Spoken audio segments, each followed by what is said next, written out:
The previous article in this series introduced Presidential Directive 41, or PD 41, which primarily outlined the role of U.S. civil defense in the U.S. strategic doctrine.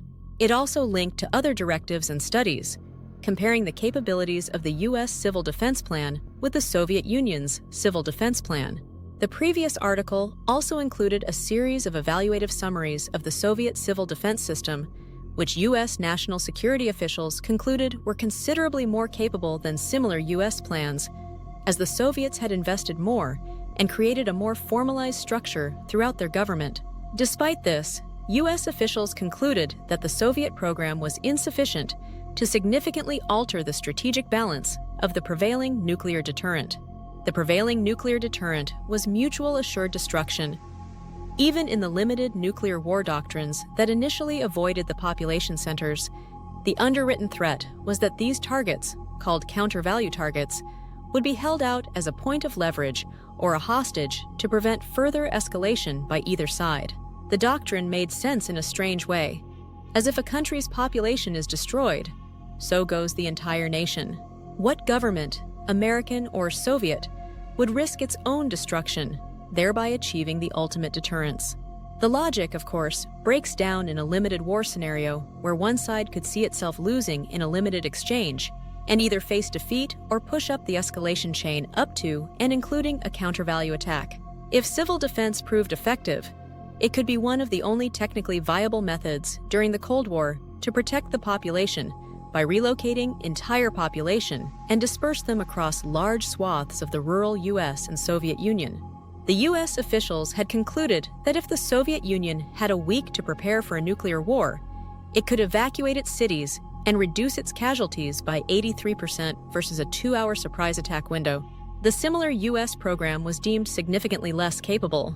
In December 1976, NSSM 244, a classified study, published the U.S. Civil Defense Policy. The U.S. in 1976 was only spending $2.5 million on civil defense when compared to the Soviet Union's $2 billion annual budget. The evaluation deemed the U.S. entirely inadequate with a $2 million budget. Status of U.S. civil defense in a nuclear war scenario. 1. Focuses almost exclusively on population protection. Does not include economic industrial protection programs which are important for recovery. 2.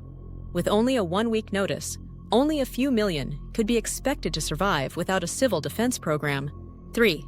It would take a 1-year warning, considered unrealistic, significantly increase U.S. population survival. 4. It will take about a decade, mid-1980s, before the U.S. had a nationwide city crisis relocation program. The document summary immediately follows up by stating the importance of protecting the U.S. population. 1. U.S. capability to protect the U.S. population in event of a nuclear attack is important on moral and political grounds. A. U.S. places high value on human life, population survival needed for post-war recovery. 1C. The lack of ability to protect the U.S. population could affect the willingness or perceived willingness to react to Soviet threats at the thresholds between non-use or limited employment of nuclear weapons. 2. While Soviet civil defense does not degrade U.S. nuclear deterrent, hardening and dispersal programs could pose problems for U.S. strategic objectives and weapon acquisition and employment policies in the future.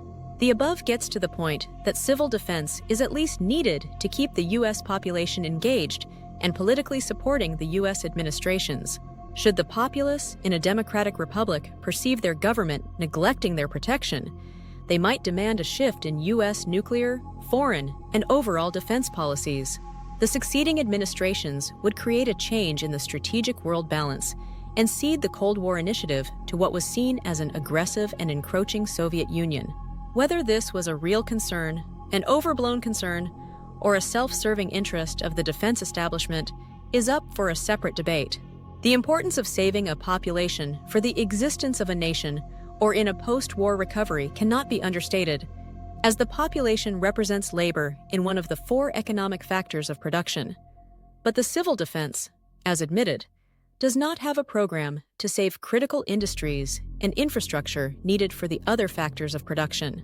The other part of this section is stating the Soviet civil defense was not to the point of changing nuclear deterrence or U.S. weapons and targeting policy, but that it was feared that progression in the Soviet program could change that in the future. Outside of a surprise nuclear first strike, the response to this threat would be to increase the number and/or size of nuclear weapons to counteract population dispersal. This, in turn, would alter the nuclear equivalency theory that underpins the mutual assured destruction doctrine, necessitating an increase in the reserve strategic force for counter-value attacks in a limited nuclear war or general nuclear war scenario. Either way, the result would be the same: a new arms race if civil defense programs were to become more effective on the Soviet or the U.S. side. NSSM 24 went on further to make a U.S. civil defense recommendations for its goals. 1. U.S. moved toward a weak warning and surge capability to protect 75% of the U.S. population from a nuclear attack through a combination of the use of bomb and fallout shelters and crisis relocation. 1A. 1 week is considered reasonable for planning purposes. B. A modest cost of $215 million a year. The U.S. program could not be construed as an attempt to develop a first strike capability because it would depend on a 1-week surge and is a relatively modest cost program.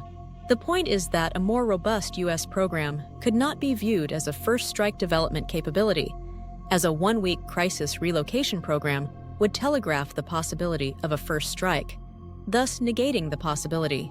A relocation program, therefore, would not be initiated until a nuclear crisis was already occurring, and both the U.S. and Soviet nuclear forces would already be on a heightened state of alert, and thus reducing the likelihood of a surprise first strike. The updated strategic nuclear doctrine in PD-59 included PD-41, which reasserted the findings of NSSM 244 and PRM 32. The statement reaffirmed the role of U.S. civil defense in the strategic balance. Although it lagged behind the Soviet program, it was crucial to uphold the perception that it favored the U.S.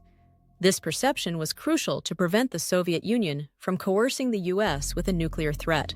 President Carter further stated that the U.S. civil defense should leverage the relative mobility of the U.S. population, utilizing private cars and an extensive highway system to facilitate relocation, as well as utilizing non-urban housing available for the urban population, largely transferring the responsibility of national relocation from the government to the individual. The apparent decision by President Carter in PD-41 was to follow the policies of his predecessors in maintaining a civil defense at a nearly bare minimum level, to be something slightly more than a talking point for morale purposes, with a plan that was not able to meet the requirements of national relocation and sustainment once relocated. A more significant civil defense program that included both preservation and sustainment of the population and industry that were needed to rebuild after a nuclear attack in itself would be prohibitively expensive, and in itself would be destabilizing to nuclear deterrence, whether in a limited or general nuclear war situation, and would most likely lead to another round of the nuclear arms race. U.S. policymakers in the 1960s were largely correct when they concluded that trying to protect the U.S. population through civil defense was not feasible and was insufficient to maintain a functioning society. If civil defense proved effective, it would undoubtedly lead to destabilization. Later administrations resuscitated civil defense to sustain domestic morale and uphold Cold War policies, in concern that doing otherwise could be politically damaging by the loss of political support. Despite the differing motivations of Soviet citizens, the state and its policies required their unwavering support as well. The conclusion was that the populations were necessary pawns in the nuclear deterrent game, and anything that disrupted this in any meaningful way was undesirable, at least in the U.S.